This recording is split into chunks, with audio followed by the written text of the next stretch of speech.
Praise the lord. దేవుని పేరిట అందరికీ వందనాలు. నా పేరు గాబ్రియేలు. నేను క్రీస్తు సువార్త అనే యూట్యూబ్ ఛానల్ ద్వారా ప్రతిరోజు నాకు అందుబాటులో ఉన్న వారందరికీ సువార్త చెప్తూ ఉంటాను. దేవుని ప్రేమ గురించి చెప్తూ ఉంటాను.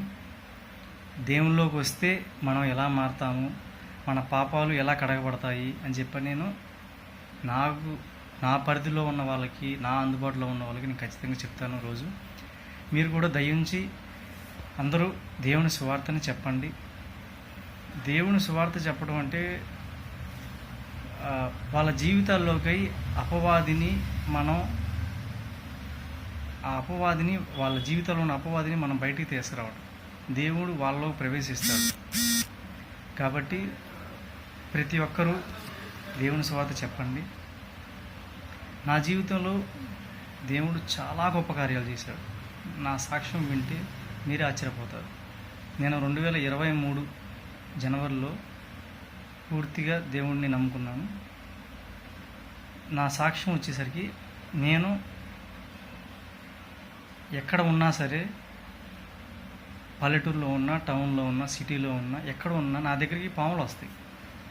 పాములు అంటే కళ్ళలో కనపడటం కాదు, రియల్గా నా దగ్గరికి వస్తాయి. సుమారుగా ఒక నెల రోజుల్లో 30 నుంచి 40 పాములు నా దగ్గరికి వస్తాయి.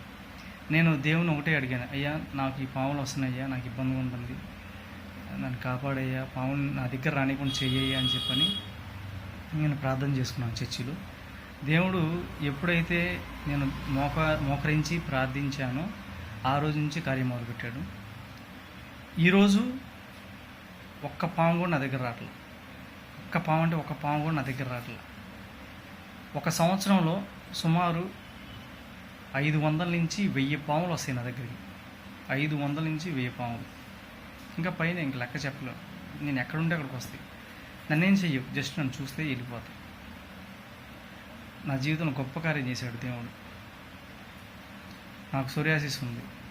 17 సంవత్సరాల నుంచి ఉన్న చర్మవ్యాధిని ఆయన తగ్గించాడు. ఒక్క వారంలోనే సోరియాసిస్ మొత్తం తగ్గిపోయింది, చర్మవ్యాధి మొత్తం తగ్గిపోయింది. నాకు అప్పులు తీర్చాడు. ఇలా ఆయన చేయని మేలంటూ లేదు నా జీవితంలో. ఒక్క సంవత్సరమే, 2023 జనవరి, ఇది 2024 ఏప్రిల్. సంవత్సరంలోనే నా జీవితంలో అనేక మార్పులు, అనేకమైన ఒడిదుడుకుల నుంచి ఆయన నన్ను కాపాడాడు. చాలా గొప్ప కార్యాలు చేశాను నాకు.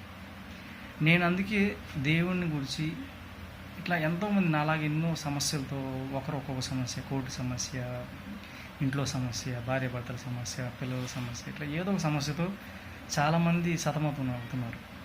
దేవుళ్ళకి వస్తే ఆ బంధకాలన్నీ ఆటోమేటిక్గా